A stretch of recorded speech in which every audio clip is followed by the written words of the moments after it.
আসসালামু আলাইকুম প্রিয় দর্শক, মাত্র কয়েক ঘন্টার ব্যবধানে ঘটে যাওয়া ভিন্ন ভিন্ন আঙ্গিকের খুবই গুরুত্বপূর্ণ চারটি ঘটনার কথা একটু উল্লেখ করতে চাই। মুহূর্ত কত ঘটনায় ঘটছে, চারটি ঘটনা একটু সুনির্দিষ্টভাবে তুলে ধরলে খুব স্পষ্টভাবে বোঝা যাবে যে আমরা কোথায় আছি, কোথায় যাচ্ছি, কোথায় যাচ্ছে দেশ। এক নম্বর হচ্ছে, হাসানাত আব্দুল্লাহ গণমাধ্যমকে হুমকি দিয়েছেন, আমরা সবাই জানি।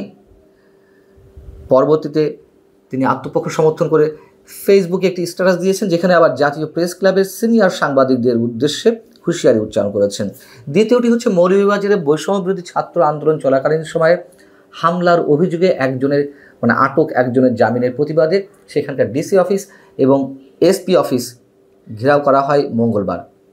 তৃতীয়টি হচ্ছে, গণমাধ্যমকে হাসনাত আব্দুল্লাহ যখন প্রকাশ্যে হুমকি দিচ্ছে, তার বিপরীতে আবার নাটোরে এনসিপির কর্মসূচির সমালোচনা করে ফেসবুকে একটি কমেন্ট করেছেন একজন, তাকে আটক করা হয়েছে।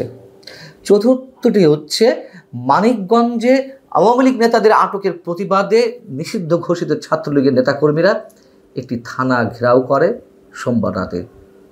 বোঝা যাচ্ছে আমরা কোথায় যাচ্ছি, ক্রিয়া প্রতিক্রিয়াগুলো কি ঘটছে। হাসনাত আব্দুল্লাহ বসুন্ধরা গ্রুপের সাংবাদিকদের উদ্দেশ্যে প্রচ্ছন্ন হুমকি দিলেন। এটা গণমাধ্যমের প্রতি হুমকি। তিনি বলেছেন, না, বসুন্ধরা গ্রুপের সাংবাদিকদের উদ্দেশ্যে বলেছেন। আচ্ছা, বসুন্ধরার এই ক্ষেত্রে অন্তত অপরাধটা কি? যখন মুক্তিযুদ্ধের পক্ষে বিভিন্ন মিডিয়া রহস্যজনক নয়, স্পষ্ট কারণে আমরা জানি যে চুপ করে আছে, সেখানে বসুন্ধরা গ্রুপ মুক্তিযুদ্ধের পক্ষে কিছু লিখছে তাদের মিডিয়াগুলো, অথবা যারা বর্তমান সরকারের বা কিংস পার্টির সমালোচনা করে আওয়ামী লীগের গণতান্ত্রিক অধিকারের পক্ষে কিছু বলছে, এটি অনেকের সহ্য হচ্ছে না। বিশেষ করে জাতীয় নাগরিক পার্টি বা এনসিপি, তার বহিঃপ্রকাশ তো দেখলাম আমরা। এটি যে গণমাধ্যমের উপরে হুমকি, কেউ যখন প্রতিবাদ করছে, তার বিরুদ্ধে আবার হাসনাত আব্দুল্লাহ একটি স্ট্যাটাস দিলেন, দীর্ঘ স্ট্যাটাস তার ফেসবুকে। সেখানে তিনি কি বলছেন, যে পতিত ফ্যাসিস্টদের সাংস্কৃতিক ও বুদ্ধিবৃত্তিক মেশিনারির চাকা সচল হতে শুরু করেছে। একটি মাফিয়া গ্রুপের বিরুদ্ধে আমার এই যৌক্তিক বক্তব্য ও অবস্থানকে মিডিয়ার প্রতি হুমকি হিসেবে দেখাতে উঠে পড়ে লেগেছেন 5 আগস্টের পর ওই মিডিয়া গ্রুপে চাকরি পাওয়া এমন কিছু সাংবাদিক, যাদের 24 অভ্যুত্থানের পক্ষের শক্তি হিসেবেই আমরা জানতাম। এই লাইনটা খেয়াল করবেন। আচ্ছা, 5 আগস্টের পর মিডিয়া মাফিয়া গ্রুপটির অবৈধ টাকার কাছে আত্মা বিক্রি করে দেওয়া ওই সাংবাদিকেরা জাতীয় প্রেস ক্লাবে থাকা তাদের পদবি ব্যবহার করে বসুন্ধরার পক্ষে এমন বিবৃতি দিচ্ছেন, যেখানে আমার বক্তব্যকে বিকৃতভাবে উপস্থাপন করা হচ্ছে। আমার মনে হয় যে কোনো বিকৃতভাবে উপস্থাপন করা হয়নি। তিনি যা বলেছেন সম্ভবত অনেকেই সেটি বলছেন। এবং যে লাইনটা খেয়াল করতে বলছিলাম, 5 আগস্টের পর ওই মিডিয়া গ্রুপে চাকরি পাওয়া, নিজেই স্বীকার করছেন। আওয়ামী লীগ আমলে যেমন আওয়ামী লীগের দালাল হিসেবে চিহ্নিত অনেক সাংবাদিক বড় বড় পদবি দখল করেছিলেন, তার মানে এই আমলেও ঘটছে, ব্যতিক্রম তো কিছু নেই। আবার তাদের বক্তব্য এখন এনসিপি, জাতীয় নাগরিক পার্টি বা সরকারের স্টেক হোল্ডার যারা রয়েছে তাদের বিরুদ্ধে যাওয়াতে তাদের আর সহ্য হচ্ছে না। কি অদ্ভুত! গণমাধ্যম তো অবশ্যই সবার পক্ষে বলবে, এবং আওয়ামী লীগের সময় মিডিয়ার যে চরিত্র ছিল, এখনও হাতে গোনা 2-1টি ছাড়া বাকি সব মিডিয়া একই ধরনের চরিত্র অবলম্বন করছে। বর্তমান ক্ষমতাসীনদের পক্ষে বা ক্ষমতা কেন্দ্রিক রাজনীতি যারা করছে তাদের পক্ষে কথা বলছে। এখন মুক্তিযুদ্ধের পক্ষে কিছু মানুষ যারা কথা বলছে, তাদের বক্তব্যগুলো বসুন্ধরা গ্রুপের মিডিয়াগুলো তুলে ধরছে।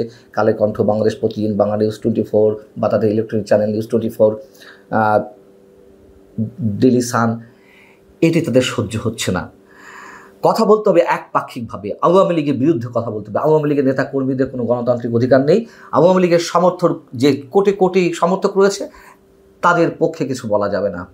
আওয়ামী লীগ নিষিদ্ধ হয়েছে, রাজনৈতিক কার্যক্রম নিষিদ্ধ, এবং এটি তো সরকারের পক্ষ থেকে বলা হয়েছে যে এটি সাংবাদিকদের ক্ষেত্রে বা যারা কথা বলছেন মুক্তমনা মানুষ, তাদের ক্ষেত্রে এটি নিয়ে আলোচনা করতে কোনো সমস্যা নেই। তাহলে সমস্যা কোথায় হাসনাত আব্দুল্লাহদের? এবং এটাই কি নতুন রাজনৈতিক বন্দোবস্ত, বিরোধী মত সহ্য করা হবে না বা হয় না এমন অভিযোগ তো আওয়ামী লীগের বিরুদ্ধে ছিল, এখন তারাও সেটি সহ্য করতে পারছে না। এটা তো নতুন কিছু নয়, এটি অনেক আগে থেকেই। আর কোনো গণমাধ্যমের প্রতি যদি কোনো ধরনের অভিযোগ থেকে থাকে, তার জন্য তো আইন আছে, প্রেস কাউন্সিল আছে, সেখানে না গিয়ে এভাবে মব সৃষ্টি করা কেন? এর আগেও আমরা দেখেছি যে হাসনাত আবদুল্লাহ কি ভয়ঙ্করভাবে হুমকি দিয়েছে সাংবাদিকদের উদ্দেশ্যে যে ফ্যাসিস্টদের পক্ষে বা ফ্যাসিবাদের পক্ষে লিখলে কলম ভেঙে দেওয়া হবে। কোনটা ফ্যাসিবাদ কোনটা ফ্যাসিস্ট সেই ব্যাখ্যা, সেই মানে বক্তব্য হাসনাত আবদুল্লাহদের কাছ থেকে শুধু নিতে হবে, তারা যা বলবে তাই শুনতে হবে, সেটাই সহি, সেটাই সর্বেসর্বা। এগুলো টেকে না ভাই। প্রথম আলো ডেইলি স্টারের সামনে মব ক্রিয়েট করা হলো, জিয়াফত করা হলো, তখন সরকারের দায়িত্বশীল ব্যক্তিদের পক্ষ থেকে যখন বলা হয় যে না, এটি আওয়ামী লীগের নির্যাতনের শিকার যারা, তারা প্রেশার গ্রুপ হিসেবে কাজ করছে। হাসনাত আবদুল্লাহ তো বলবেনই, এগুলো তো থামবে না। বসুন্ধরা গ্রুপের অন্যান্য অনেক বিষয়ে অনেক ধরনের অভিযোগ আছে, থাকতে পারে, অস্বাভাবিক কিছু নয়, অস্বীকারও করছি না। কিন্তু এইগুলোর সাথে গণমাধ্যমকে মেলানো হবে, মিলিয়ে তাদের প্রতি হুমকি দেওয়া হবে, এগুলো নিশ্চয়ই অ্যাকসেপ্ট করা যায় না কোনোভাবেই। আবার মজার কথা হচ্ছে যে এই যে বসুন্ধরা গ্রুপের বিরুদ্ধে হুমকি এলো গণমাধ্যমের প্রতি এক অর্থে, সেখানে আমরা দেখলাম অন্যান্য গণমাধ্যম বা সিনিয়র জার্নালিস্টদের অনেকেই চুপচাপ। কেন চুপচাপ সেটুকু আমরা বুঝি। এদিকে নাটোরে যেটি বলছিলাম, দেশ গড়তে জুলাই পদযাত্রা, এই কর্মসূচির প্রচারণামূলক একটি পোস্ট দেওয়া হয় এনসিপির ফেসবুক পেজে। সেখানে কমেন্ট বক্সে একজন মন্তব্য করেন শারমিন খোরশেদ আলম নামে, যে একটু আগে এক জায়গা, মানে আঞ্চলিক ভাষা লিখছেন, যে এক জায়গায় হাসনাত মার খাইছে, এলাকাবাসীর আসুক বনপাড়া, দেখি আমরা কি করতে পারি। এই স্ট্যাটাসের মানে এই কমেন্টের পরিপ্রেক্ষিতে এনসিপি পুলিশকে ইনফর্ম করলো, পুলিশ শারমিন খোরশেদ আলমকে অ্যারেস্ট করলেন।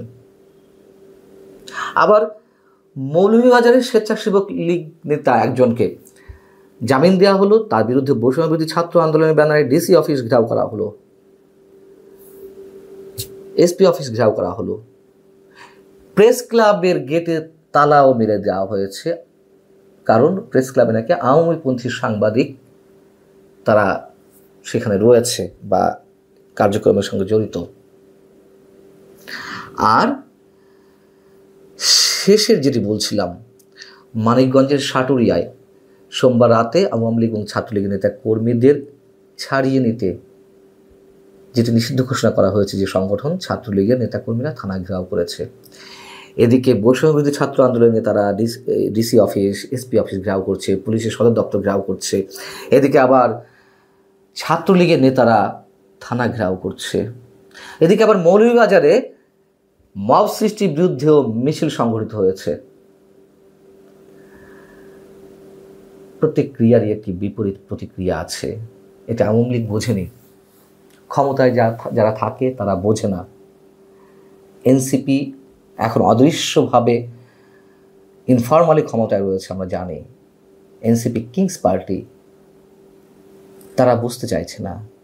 সরকারের ভর কেন্দ্রের অন্যতম একটি ভর কেন্দ্র জামাতে ইসলামী, তারাও বুঝতে পারছে না। এমনকি বিএনপি নেতাকর্মীরা অনেকে বুঝতে পারছে না, তারা তো ক্ষমতায় চলেই আসছে আমার একটি ভাব। আবার ওদিকে নিষিদ্ধ রাজনৈতিক কার্যক্রম নিষিদ্ধ হওয়া আওয়ামী লীগের নেতাকর্মীরা পথে নামছে, থানা ঘেরাও করছে, মিছিল বের করছে। মুখোমুখি সংঘর্ষের দিকে যেতে হয়তো খুব সময় বাকি নেই।